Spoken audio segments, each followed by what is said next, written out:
जय श्री राम। दोस्तों, ये वीडियो देखने से पहले आप कमेंट में ज़रूर लिखें जय श्री राम। और ये वीडियो आप देखिए कैसे कमर चीमा का हृदय परिवर्तन हो रहा है, हो गया है मोदी की भक्ति को देखकर।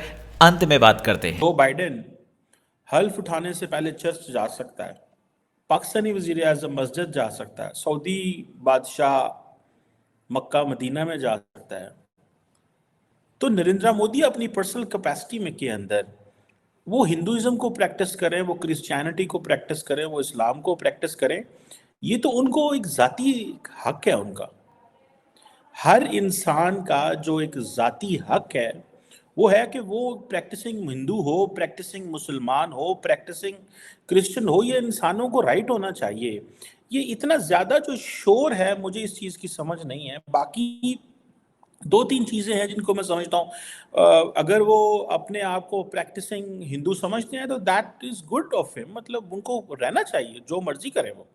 ये जो दो चीजें हैं इसमें, एक तो जारी बात है नरेंद्र मोदी पॉपुलर है, तो बहुत सारे हलकों को ये भी होता है जी पॉपुलर बंदा है, then he is coming from the lower class, नीचे से वो एक चाय वाला था ऊपर आ रहा है, तो शायद एक ये भी है।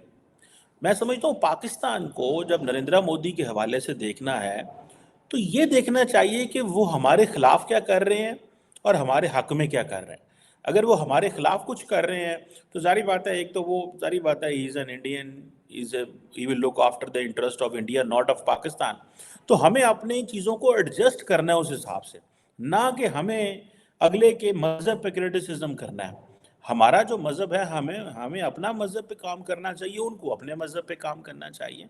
सो हमें प्योरली इसको देखना चाहिए अपने नेशनल इंटरेस्ट में, हमारा नेशनल इंटरेस्ट क्या है। सो इंडिया के अंदर अगर उनका वजीर आजम ये कर रहा है तो that is there national interest. अभी ये चीज़ें हमें अगर फॉर एग्जांपल समझें तो देखिए, हमारा जो इंटरेस्ट था जब 2019 में जो रेवोकेशन हुआ था इंडियन कॉन्स्टिट्यूशन के अंदर, इंडियन जो हेल्ड कश्मीर है, ऑक्यूपाइड कश्मीर है, जिसका स्पेशल एक ऑटोनमस स्टेटस था उस वक्त, अब आपको पता है वहाँ पे मुस्लिम मेजॉरिटी थी, तो ये एक चीज़ मौजूद थी। एक मतलब हमारा उसमें इंटरेस्ट था, हमें बोलना चाहिए उसमें, ठीक है। लेकिन जब मज़हब की बात आए तो मैं समझता हूँ मज़हब को एक वो दे देना चाहिए।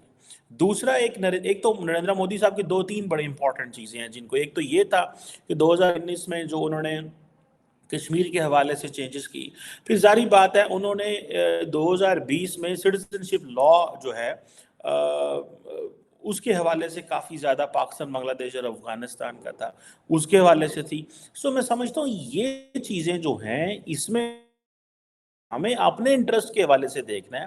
बाकी अगर आज इंडिया की एक बड़ी तादाद सपोर्ट कर रही है, समझ रही है कि जो नरेंद्र मोदी कर रहे हैं दैट इज गुड, तो लेट इट बी, उनको करने दें।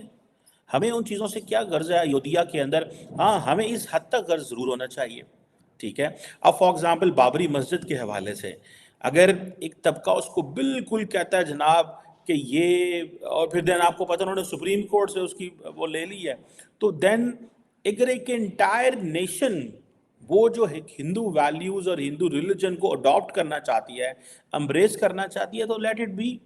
देन द वर्ल्ड खुद ही उनको जज करती रहेगी। और दुनिया देखें, क्या Joe Biden, Emmanuel Macron, Xi Jinping, Mohammed bin Salman, क्या इन लोगों ने इंडिया के साथ ताल्लुकात को चेंज किया? बिल्कुल चेंज नहीं किया।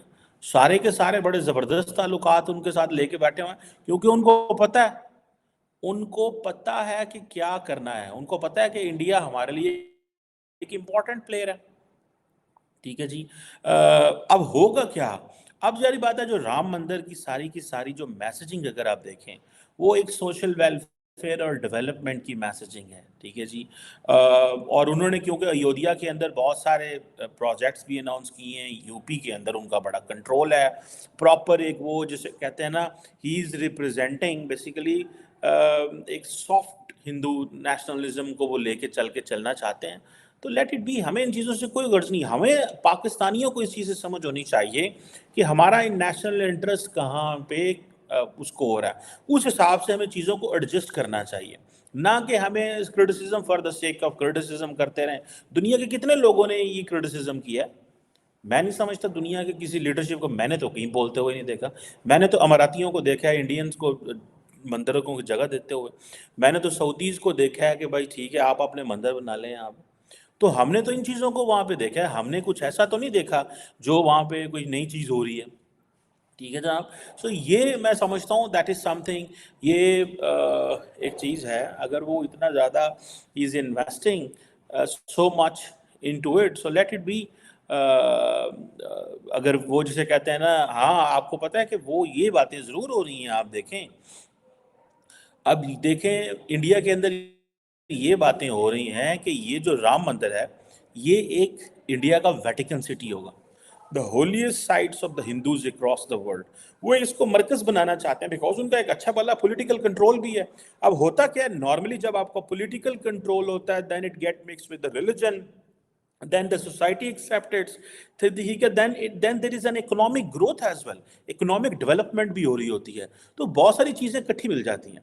देखिए इनमें से कोई एक इंडिकेटर, हाँ इसमें सोसाइटियल जो चैलेंजेस वो जरूर इमर्ज होंगे बिकॉज एक मेजॉरिटेरियन पर्सपेक्टिव मुल्क के अंदर आ जाता है। बट द क्वेश्चन रिमेन्स कि अब अगर वो उसको वेटिकन सिटी बनाना चाहते हैं, they consider that this is the holiest city, ठीक है जी, जिसे वो कहते हैं ना, तो देन लेट इट बी, उनको करने दें। इसमें हमें इन चीज़ों से कोई इतराज़ नहीं होना चाहिए।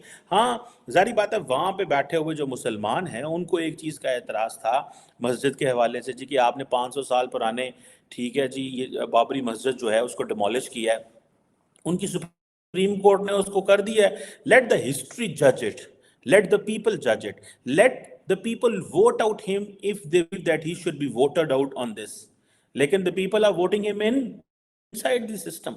लोग तो उनको कर रहे हैं। इट मींस कि लार्जर जो पब्लिक है, if democracy is an indicator to understand thing, अगर जमहूरियत एक इंडिकेटर समझा जाए, ठीक है जी, तो फिर आप सामने कोई चॉइस नहीं है बट टू एक्सेप्ट इट। आप इस सारी की सारी चीज को एक्सेप्ट करें जो वो कर रहे हैं, ठीक है जी। और उन्होंने इसको, जैसे मैंने पहले कहा कि they are considering it, they are thinking this, कि this is going to be the Vatican city of Hindus, the holiest site, ठीक है जी। ये एक उनका एक जो पर्सपेक्टिव है। फिर आपको पता है वहाँ पे योगी साहब भी मौजूद हैं, who is a fire brand Hindu है, ठीक है जी।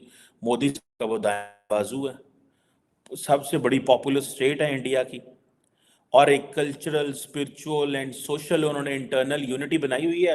एंड देन ये बात ठीक है कि वहाँ पे एक लार्ज जो सोशल जो मुसलमान है उनको साइडलाइन किया जा रहा है बिकॉज एक मेजॉरिटेरियन एक वहाँ पे पर्सपेक्टिव है, एक मेजॉरिटेरियन अपरेटस है।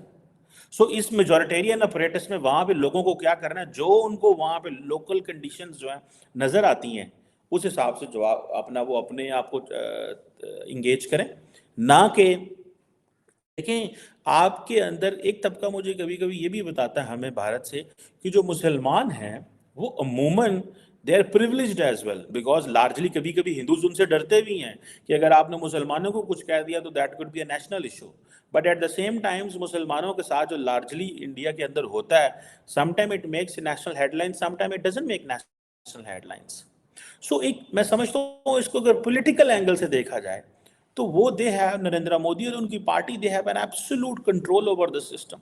और वो जो cultural, spiritual and social unity लेके आना चाहते हैं, अगर तो लार्जली उनको ये जो cultural, spiritual and social unity के जरिए if they are, and then इसके साथ आप मिक्स कर ले डेवलपमेंट के साथ, एंड देन ये चारों चीजें मिल जाएं, ठीक है, तो then they again it gets them more political power. दोस्तों आखिरकार वो घड़ी आ रही है, कल राम मंदिर में प्राण प्रतिष्ठा होने जा रही है और प्रधानमंत्री नरेंद्र मोदी समेत दुनिया भर से आए हुए गेस्ट इस वक्त अयोध्या में मौजूद रहेंगे और साक्षी बनेंगे कि 500 सालों के इंतजार के बाद आखिरकार भगवान राम को उनकी जमीन मिल रही है जहां पर उनका जन्म हुआ था।